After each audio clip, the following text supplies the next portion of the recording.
It's Angel Vandrina.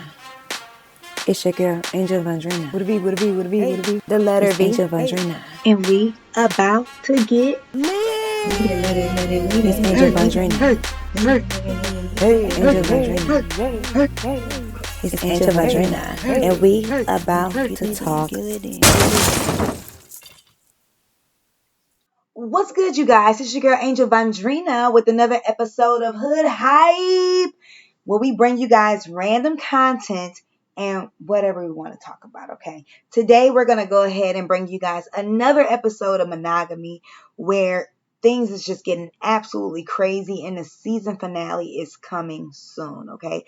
We are at the 5th episode, and everything is just getting absolutely crazy. Now, if you guys remember from the last episode, Carolina, Maggie, Sawyer, everybody's just going crazy. They're figuring out that they are in another experiment, and they're just trying to figure out what the hell is going on. I don't know what's about to happen, but I just know that things are just getting real weird, you guys. So let's go ahead and take a look. And if you like this video, love this video, leave comments in the comment section and let me know what other shows or books you guys want me to do reviews on. All right, let's go ahead and get started.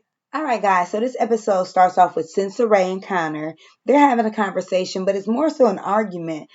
Sensei is upset. She's like, why did you lie to me about why we were here? And Connor's just like, look, I lied because I wanted to lie for you.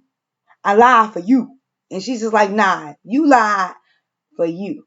And he's just like, no, listen, for real. Like, I wanted to be here for you. I lied because I didn't want you to think that only reason you got a phone call about having your artwork get sold in Albuquerque had to do with the experiment. I didn't want you to think that. And then he gets a phone call in the middle of the argument. They're screaming and hollering, just ghetto, okay? And so they get a phone call. And when they get the damn phone call, he answers the phone during the middle of the argument. Yeah. Oh, okay. And he's just like, yeah, or be there. I guess he's going to go get Harvey, okay? And Sensei is like, dude, are you going to kill him again? Because it worked out so good the first time, throwing shots, talking shit, being loud for no reason. Okay, anyways. And so he said basically he gonna handle his business. He said Harvey gotta go. You gotta go so you and me can go on. You and me, or just you? He said that once that happens, they can live their life, everything will be smooth, and he'll be back tomorrow. So y'all, hopefully his ass is back, okay? This is Carolina. She's taking a photo shoot. She has her boxing gloves on, looking good with them teeth, honey, okay? With the skin teeth, okay? I mean, she looked good before too, honey. Don't get me wrong. I'm just saying she looks really pretty. So she's in her photo shoot. She's looking good. Deandra comes and she's supporting Carolina. They're having a conversation. She's getting ready to, give her a hug and leave. And then they kiss each other by accident. And I'm just like, bitches, what? And so, Deandra's like, oh my gosh. Like, they hug each other, because they are friends, apparently. And they start to walk away. Caroline is confused, like, because, she's mentioned that she thinks she's bisexual in the past. And Deandra, well, we just know that she's a freak. You know what I'm saying? So when Deandra walks away, though, this bitch is like, oh, in love, touching her lips and just doing the most. Like, she enjoyed the best peck of her life. And it was just extra ridiculous, okay? Anyways, why is Harvey coming out the elevator, pimped the fuck up with his rapist ass, okay? Because don't forget, y'all, he was still raping Deandra when she was a little ass girl, okay? Or doing things that uncle shouldn't do. People are still after your ass. They after you, homie. All right, guys, in this next scene, we have Sensei who went ahead and she went to go visit the individual who wants to sell her art out in Albuquerque, New Mexico. She's questioning the lady. She's just like, why me? Why are you picking me? And the woman is just like, listen, you seem to think you don't belong here. I don't need my guests getting the same vibe from you tomorrow. She's just like, listen, you reached out to me 30 seconds after I published my site. She was like, darling, I had just like a week before you even published your site. Someone sent me your information. That's why I'm reaching out to you. Then she poured her a glass of wine. Honey, I wouldn't have sipped it. But she felt comfortable enough to sip this woman's wine. And tell me, y'all,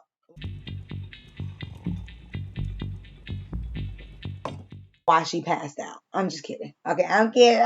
I'm kidding with you. But no, she did walk out and she's just thinking a lot about this whole entire situation. But we all know this is part of the experiment. So, in the next scene, Sawyer ends up walking in on Maggie, who's talking to herself again. She's talking to her mom, who's once again passed away. And he catches her. He freaks out a little bit, but then he kind of soothes her, coddles her a bit. And, it moves on to the next scene, which is Deandra walking into the shop of the man who, I think his name is Alex, and he owns the coffee shop that G-Man and Harvey met at. So now Deandra, some way, somehow, she's at the shop. She wants to get a drink, she says. Now, he's just like, what you want? She's like, what you drinking? They're flirting with each other, and he says this. Don't tempt me now. I might give you a Bill Cosby. I'm like, don't play now because I had to beat your ass like you was Bill Cosby. Anyways, I think she notices that Sensore's artwork pieces are in his shop. So I think she's getting a little bit like, this is interesting. So she ends up leaving. The next scene starts with Blue Kimble. Sawyer, who commented on one of my comments, by the way. They got lucky. He's feeling some shit right now. All right, so in the next scene, Carolina reaches out to Carson. She's telling him, hey, I need you to meet up with me. And he meets up with her. They end up meeting up at a church. She tells him, like, listen, I need you to teach me how to pray. He's pretty shocked that she caught him there, to pray. And she also talked to him about that spark that was felt between her and Deandra. So he's just looking like, And then she starts rubbing his leg. Y'all, it's just weird and crazy. In the next scene, we got Sensei who walks into that same ass coffee shop that everybody randomly is going to right now. And what did she see? The painting. What did she recognize? It's her shop. And she's questioning why, the shop owner, Alex, I believe his name is, he paid so much money for her piece. He kind of gets frustrated and she mentions like, hey, do you have anything to do with the experiment?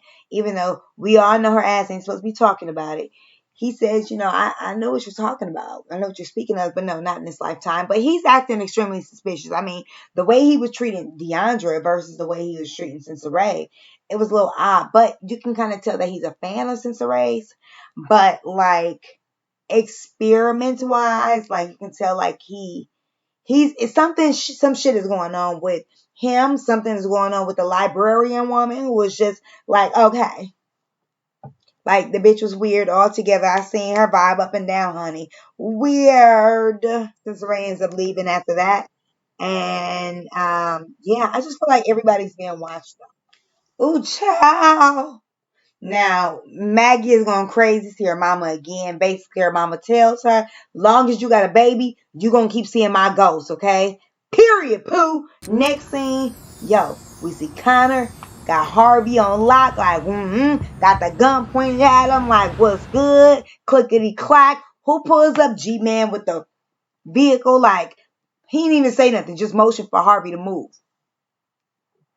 Like, and Connor's just like, yo, what the fudge, sicko? But Motherfucker, I know you since high school. When did this fed shit happen? Shoot, motherfucker, pull it! Pull it! Look the other way, Morgan.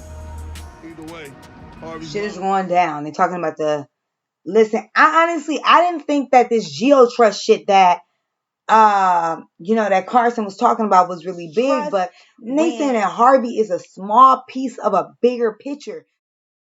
So as Carson busts through the room, he comes in and he's like looking, and Deandra's in the room with a glass of wine with Carolina looking all awkward, and he's just like, I'm sorry, did I interrupt something?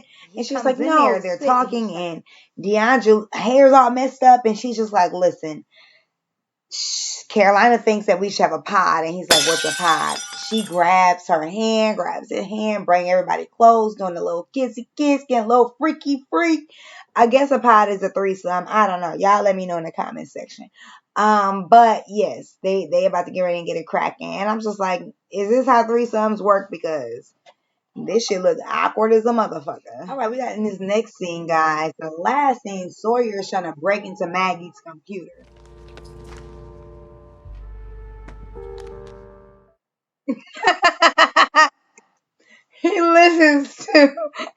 He gets access to the computer, listens to about 3 seconds of whatever recording from the baby monitor, and immediately in those 3 seconds decides that Maggie is a crazy bitch, okay? He ain't say that, but the way he snatched the motherfucking headphones off his ear was looking like with the messed up eye right now. But you know, it's all good. We all have our moments, y'all. Maybe he was just a little sleepy.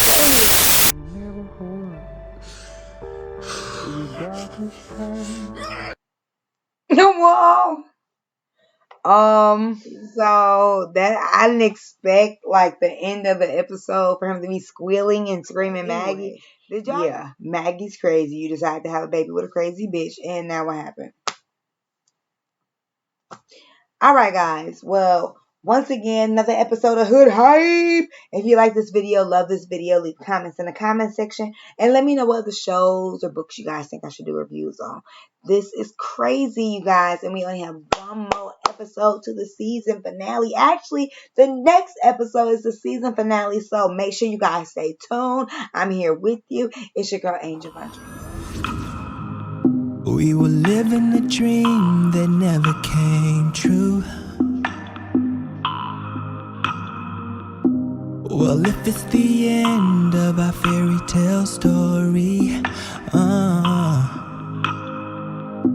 I wanna spend